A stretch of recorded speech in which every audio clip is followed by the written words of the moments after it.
Welcome to our channel Divya maths. आज के video में हम आगे का करने वाले हैं एक्सरसाइज 6.2 कंप्लीट करने वाले हैं। ये हमारा फर्स्ट क्वेश्चन है और अगर इससे पहले वाले एग्जांपल्स से देखें तो इससे पिछले वाले वीडियो में उसके एग्जांपल्स हैं, ठीक है, वो देख सकते हैं और थ्योरम्स देख सकते हैं। क्या कह रहा है यहाँ पे, find the value of X and Y, X और वाई की वैल्यू फाइंड करनी है और शो करना है कि जो ए बी है वो क्या है, सी डी के पैरेलल है। ठीक है, एक्स यहाँ पे है, y यहाँ पे है। y तो सीधा पता चल रहा है हमें कितना है, 130 डिग्री है। अब कैसे पता चल रहा है, क्योंकि हमारी थ्योरम 6.1 कहती है कि अगर कोई भी लाइन आपस में इंटरसेक्ट हो रही है और जो वर्टिकली अपोजिट एंगल्स बना रही है वो क्या होते हैं, वो इक्वल होते हैं। ठीक है, अगर इसका प्रूफ चाहिए कि वो इक्वल कैसे होते हैं तो वो थ्योरम 6.1 में गिवन है। ठीक है, हमारी वीडियो में भी गिवन है, उसमें मैंने पूरा एक्सप्लेन कर रखा है कैसे इक्वल है। ठीक है, वो भी देख सकते हैं। तो यहाँ पे हमारे पास y एंगल तो हमारे पास सीधा सीधा निकल गया, ये क्या आ गया, 130 डिग्री आ गया। अब x मुझे निकालना है, x कैसे निकालूंगी, ये क्या है हमारे पास, स्ट्रेट लाइन है। स्ट्रेट लाइन पे क्या बनता है, पूरा 180 डिग्री बनता है लीनियर पेयर से, है ना। तो अगर मैं ये 50 एंगल प्लस में x करूं इज इक्वल्स टू 180 करूं तो x की वैल्यू आ जाएगी मेरे पास 180 minus x is equals to क्या आ गया, 130 डिग्री आ गया मेरे पास x। मतलब x भी इक्वल है और y भी क्या है, इक्वल है। ओके, अब ये वाला इतना पोर्शन तो हो गया मेरा कंप्लीट कि मेरे पास x आ गया, मेरे पास y आ गया। अब मुझे क्या करना है कि ए बी क्या है, सी डी के पैरेलल है, ये प्रूफ करना है। देखो, एक काम ये हो सकता है मैं क्या दिखा दूं, ऑल्टरनेटिव एंगल्स इक्वल है। एक काम क्या हो सकता है, मैं क्या दिखा दूं, कॉरेस्पॉन्डिंग एंगल इक्वल है। इसके अलावा और कुछ तो नहीं हो सकता, है ना। अब मैं दिखाती हूँ मेरे पास क्या इजी पड़ेगा कि कॉरेस्पॉन्डिंग एंगल इक्वल है। क्यों, क्योंकि मेरे पास एक कॉरेस्पॉन्डिंग एंगल की वैल्यू निकली हो गया है। ये 130 है तो ये भी 130 होनी चाहिए अगर ये पैरेलल है तो अब मैं ये निकाल देती हूँ। ए बी क्या है, एक स्ट्रेट लाइन है ना। अगर मैं इसको यहाँ पे नाम दे दूं ई तो मेरे को क्या निकालना है, और इसको नाम दे दूं ओ तो मेरे को क्या निकालना है, एंगल ई ओ बी निकालना है। अगर ये 130 आ गया, अगर ये 130 आ गया तो हमारी ये लाइंस पैरेलल होंगी क्योंकि ये इक्वल होंगे कॉरेस्पॉन्डिंग एंगल्स। तो हम देखते हैं, ए बी लाइन ले ली मैंने, उस पे दो एंगल्स बन रहे हैं, एक है 50 डिग्री का एंगल, एक है एंगल ई ओ बी। सबका सम क्या होगा, 180। तो E O B is equals to 180, इधर प्लस का था इधर जाके माइनस हो गया, हमारे पास एंगल ई ओ बी कितना आ गया, 130 डिग्री एंगल आ गया, क्या, ई ओ बी। अब देखो ये वाला एंगल भी कितना है, 130, ये वाला एंगल भी कितना है, 130। मेरे पास क्या आ गया, कॉरेस्पॉन्डिंग एंगल्स क्या आ गए, इक्वल आ गए। और कॉरेस्पॉन्डिंग एंगल्स इक्वल तब होते हैं जब वो लाइंस क्या होती हैं, पैरेलल होती हैं। तो हमारे पास प्रूव हो गया कि ये भी क्या है, पैरेलल है सी डी। ठीक है, अब हम सेकेंड क्वेश्चन, यहाँ पे हमारे पास सेकेंड क्वेश्चन गिवन है। क्या कह रहा है, ई बी किसके पैरेलल है, सी डी के, और सी डी किसके पैरेलल है, ई एफ के, और y इज टू जेड की हमें रेशियो गिवन है 3:7। हमें क्या फाइंड आउट करना है, हमें x फाइंड आउट करना है और y और z की रेशियो गिवन है। अब अगर मैं ध्यान से देखूं तो y और z में तो कोई रिलेशन है नहीं, तो मुझे क्या चाहिए कि y और z निकालना पड़ेगा, उसके बाद मैं x निकाल सकती हूँ क्योंकि x प्लस y क्या होगा, 180 होगा। बट अभी मैं z कैसे निकालूं, ठीक है। तो मैंने क्या किया कि सी डी किसके पैरेलल है, ई एफ के पैरेलल थे, तो ऑब्वियसली उसके कॉरेस्पॉन्डिंग एंगल्स क्या होंगे, इक्वल होंगे। ये एंगल किसके इक्वल होगा, इस वाले के इक्वल होगा। ये z है तो ये भी क्या होगा, z होगा। अब मैं निकाल सकती हूँ y और z। अब देखो ये मेरे पास लाइन आ गई, क्या, line C D. Line C D पे क्या बन रहे हैं, लीनियर पेयर बन रहे हैं। लीनियर पेयर में क्या आ रहा है, y plus Z is equals to 180, क्योंकि ये क्या बन रहे हैं, लीनियर पेयर बन रहा है।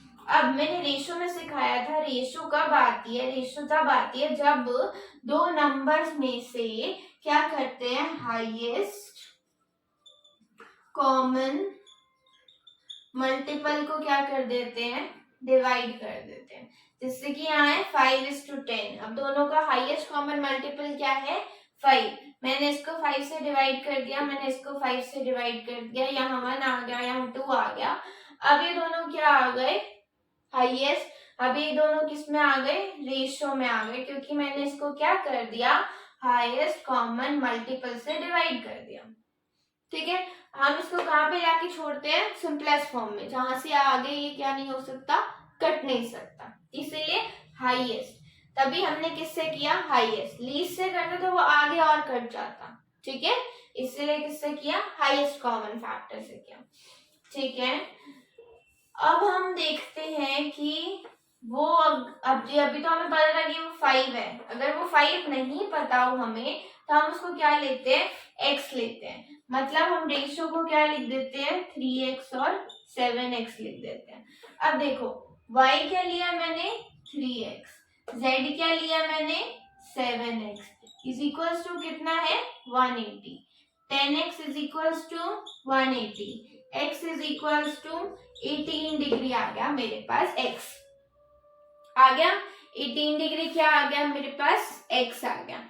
अब मुझे क्या निकालना है, एंगल y। एंगल y कितना होगा, 3x, मतलब 3 इंटू क्या करेंगे, 18। ठीक है, 3 इंटू क्या करेंगे, 18 करेंगे। 8 3 24, 3 1 3 54, क्या आ गया मेरे पास, एंगल y आ गया। अब मुझे क्या निकालना है, एंगल z निकालना है। मैंने थ्योरम किसमें पढ़ा है, 6.4 में, कि अगर कोई लाइन पैरेलल होती है तो उनके सेम साइड में जो ट्रांसवर्सल कट करते हैं उसके सेम साइड में कितने का सम बनता है, 180 डिग्री का। तो मैं वही लिख रही हूँ कि x plus Y is equals to क्या होगा, 180 डिग्री होगा। x मुझे नहीं पता है, y मुझे पता है 54 डिग्री, तो ये 180 आ गया। x इज इक्वल्स टू क्या आ गया, 180 माइनस में 54, तो ये क्या हो जाएगा, ये हो जाएगा 126 degree x। x is equals to क्या आ गया मेरे पास, 126 डिग्री आ गया। ठीक है, यहाँ पे दोबारा सुनो, x था, y था, z था, y और z की रेशियो गिवन थी 3:7। तो हम क्या ले आए, ये दोनों लाइन क्या थी, पैरेलल, z इधर आ गया, लीनियर पेयर से हमने y और z की वैल्यू निकाली, उसके बाद सम किया थ्योरम 6.4 से, उसके बाद यहाँ पे x की वैल्यू निकल गई 126। ठीक है, क्वेश्चन नंबर 3 पे। क्वेश्चन नंबर 3 क्या कहता है, AB पैरेलल है CD के और EF क्या है, एज अ परपेंडिकुलर है CD पे, और हमारे पास पूरा एंगल गिवन है GED is equals to 126 degree. हमें क्या निकालना है, AGE ये वाला एंगल निकालना है, GEF ये वाला एंगल निकालना है, और FGE ये वाला एंगल निकालना है। 3 एंगल फाइंड आउट करने हैं हमें। तो ये वाला एंगल तो हम सीधा निकाल देते हैं, क्योंकि हमें पूरा एंगल गिवन है कितना, GED एंगल हमें गिवन है 126 डिग्री, ये रहा। ठीक है, और ये क्या है, इतना FED वाला कितना है, 90 डिग्री है, क्योंकि परपेंडिकुलर कहा है उसने। ठीक है, तो हमारे पास कौन सा रिक्वायरमेंट है, GEF। तो हमारे पास GEF एंगल कितना हो जाएगा, 126 डिग्री माइनस 90 डिग्री अगर मैं कर देती हूँ, तो यहाँ 6 और यहाँ 3 आ जाएगा, 36 डिग्री मेरा क्या आ गया, ये वाला एंगल आ गया। ठीक है, एक एंगल निकल गया GEF। ठीक है, अब अगर मैं देखूं तो ये पैरेलल लाइंस हैं, तो इसके बीच में AB पैरेलल है CD के, तो ये वाला एंगल किसके इक्वल होगा, ये वाला एंगल किसके इक्वल होगा, इस वाले एंगल के इक्वल होगा। तो क्या मैं ये वाला एंगल निकाल सकती हूँ, यस निकाल सकती हूँ। कैसे, ये प्रॉपर पूरा क्या बन रहा है, अगर मैं सिर्फ ये देखूं ये वाला एंगल और ये वाला एंगल, तो एक तो 126 डिग्री है और एक मुझे चाहिए जीईसी टोटल मिला के 180 बनेगा, क्योंकि वो लाइन सीडी पे क्या बना रहे हैं, लीनियर पे बना रहे हैं। अभी हम क्या देख रहे हैं, ये नहीं देख रहे हैं, सिर्फ ये देख रहे हैं कि यहाँ पे दो एंगल बन रहा है, एक ये वाला और एक ये वाला, समझाई? ठीक है, अब जीईसी एंगल कैसे निकल जाएगा, 180 माइनस करेंगे 126, तो यहाँ पे हमारे पास आ जाएगा 54 डिग्री क्या निकल गया मेरे पास, जीईसी एंगल निकल गया। ये 54 आया तो ये भी क्या होगा, 54 एंगल होगा। क्यों? क्योंकि ये भी क्या है, पैरेलल है सीडी के, तो इनके बीच में जो ऑल्टरनेटिव एंगल्स बनेंगे वो क्या होंगे, इक्वल होंगे। अब मेरे पास सिर्फ एक ही एंगल पेंडिंग है, जो कि क्या है, ये वाला एंगल मैं कैसे निकाल सकती हूँ, देखो यहाँ पे लीनियर पेयर बन रहे हैं, 54 डिग्री को ऐड करो और एंगल AGE लिख दो और इज इक्वल्स टू 180 आ जाए, तो एंगल AGE कैसे आ जाएगा, 180 डिग्री माइनस में क्या हो जाएगा 54, तो ये क्या होता है हमारे पास 126 डिग्री। मेरे पास क्या आ गया, ये वाला एंगल आ गया, मेरे पास तीनों एंगल आ गए। ये वाला कितना आया 126, GEF कितना आया 36 डिग्री, और ये वाला FGE कितना आया 54 आया। ठीक है, डन है, ये तीनों एंगल है हमारे पास, ऐसे ऐसे करके निकाले। अब हम क्वेश्चन नंबर 4 गिवन है, क्या कह रहा है, PQ किसके पैरेलल है, ST के पैरेलल है। अगर मैं इसको एक्सटेंड कर दूं तो ये ऐसे करके क्या आ जाएगी, पैरेलल आ जाएगी। ठीक है, और PQR क्या है, एंगल 110 गिवन है और RST कितना गिवन है 130 डिग्री। हमें क्या निकालना है, QRS, ये वाला एंगल निकालना है। कैसे निकालेंगे, देखो हम क्या करें, कंस्ट्रक्शन कर लें, अगर यहाँ से एक लाइन पैरेलल ड्रॉ कर लें जो क्या करे, R को टच करे।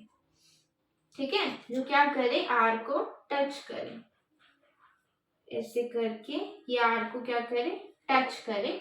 ये मैंने पैरेलल लाइन बना दी। ठीक है, मुझे क्या निकालना है, ये वाला एंगल निकालना है।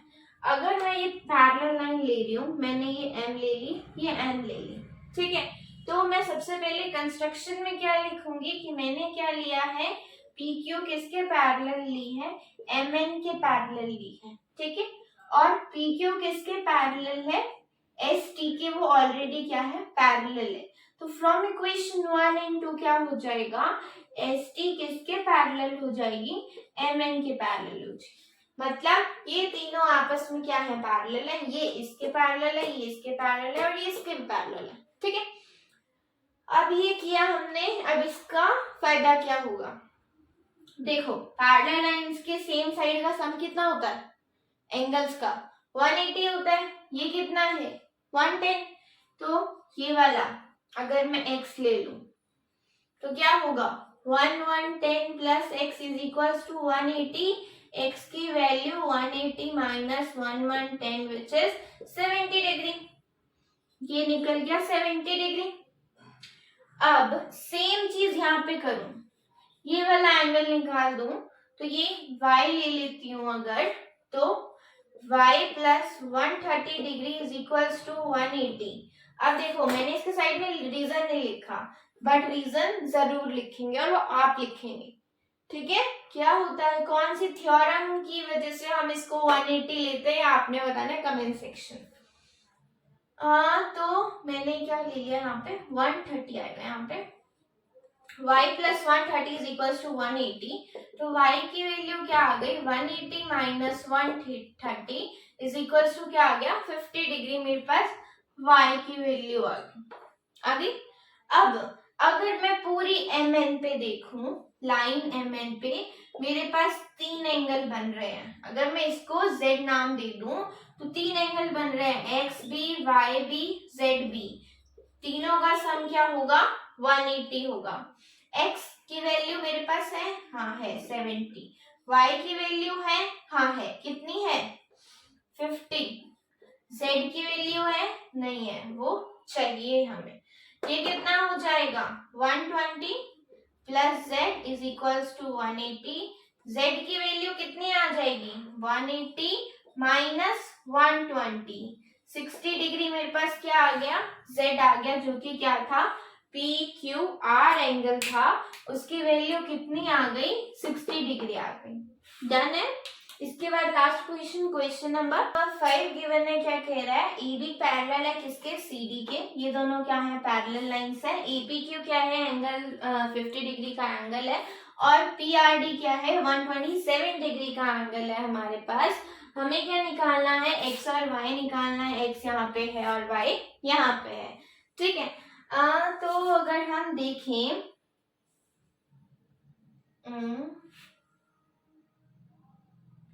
ओके देखो ये दोनों क्या है पैरेलल लाइंस है, तो ये वाला और इस वाले एंगल्स का सम क्या होगा, टोटल क्या मिला के होगा 180 डिग्री होगा। अगर मैं इसको z ले लेती हूँ, ठीक है, तो मैं क्या लिखूंगी 127 डिग्री प्लस में z इज इक्वल्स टू क्या आएगा 180। यहाँ से z की वैल्यू निकलेगी 180 माइनस 127 डिग्री, तो यहाँ से z आएगा कितना 53 डिग्री आ गया मेरे पास z आ गया 53। अब देखो इस लाइन पे 3 एंगल बन रहे हैं, 2 की वैल्यू पता है, एक की पता करनी है। कैसे हो जाएगा, लाइन AB पे अगर हम सारे एंगल्स का सम कर लें, एंगल्स हम स्ट्रेट लाइन कर दें, तो 50 प्लस y प्लस z की वैल्यू क्या होनी चाहिए 180 के इक्वल होनी चाहिए। y की वैल्यू मुझे नहीं पता है 50 प्लस y, z की वैल्यू पता है कितनी है 53 है, 180 हो जाएगा। 50 या माइनस 103 है ये, y इज इक्वल टू क्या कर देती हूँ 180 माइनस 103 कर देती हूँ, तो मेरे पास एंगल y कितना निकल के आ जाएगा 77 डिग्री आ जाएगा, y 77 डिग्री आ जाएगा। अब अगर मैं ध्यान से देखूं तो मेरे पास एंगल x कैसे आएगा, ये क्या है पैरेलल लाइंस है, पैरेलल लाइंस के बीच में क्या बनते हैं ऑल्टरनेटिव एंगल्स बनते हैं, तो ये वाला जो एंगल होगा वो किसके इक्वल होगा इस वाले एंगल के इक्वल होगा। इसका मतलब x इज इक्वल टू क्या है डायरेक्टली 50 डिग्री है, बट इसका रीजन के एक नंबर मिलेंगे, क्या हम क्या लिखेंगे ये क्या है ऑल्टरनेटिव एंगल्स हैं, जो कि क्यों बने हैं क्योंकि क्या है AB और CD क्या है पैरेलल है। अगर आप ये पूरा लिखोगे तो आपको फुल मार्क्स मिलेंगे, ठीक है। बट अगर सिर्फ ये लिख दिया कि पैरेलल CD है, ये लिखा क्यों ऑल्टरनेटिव लिए हैं कॉरेस्पॉन्डिंग लिए क्या लिया, ठीक है। पूरा लिखना बहुत जरूरी है, मैंडेटरी है। यहाँ पे हमारी एक्सरसाइज 6.2 कंप्लीट होती है। इसके नेक्स्ट वाले सेक्शन में हम क्या कर रहे हैं एक्सरसाइज 6.3 के सबसे पहले तो एग्जाम्पल देखेंगे और कुछ थ्योरम्स है उसमें सबसे पहले वो देखेंगे, ठीक है। देन 6.3 उसके बाद चैप्टर कंप्लीट हो जाएगा। और अगर आपको समझ आ रहा है, अच्छा लग रहा है, कुछ भी डाउट है नीचे कमेंट सेक्शन में कमेंट कीजिए, और अगर अच्छा लग रहा है समझ आ रहा है तो सब्सक्राइब कीजिए और लाइक कीजिए।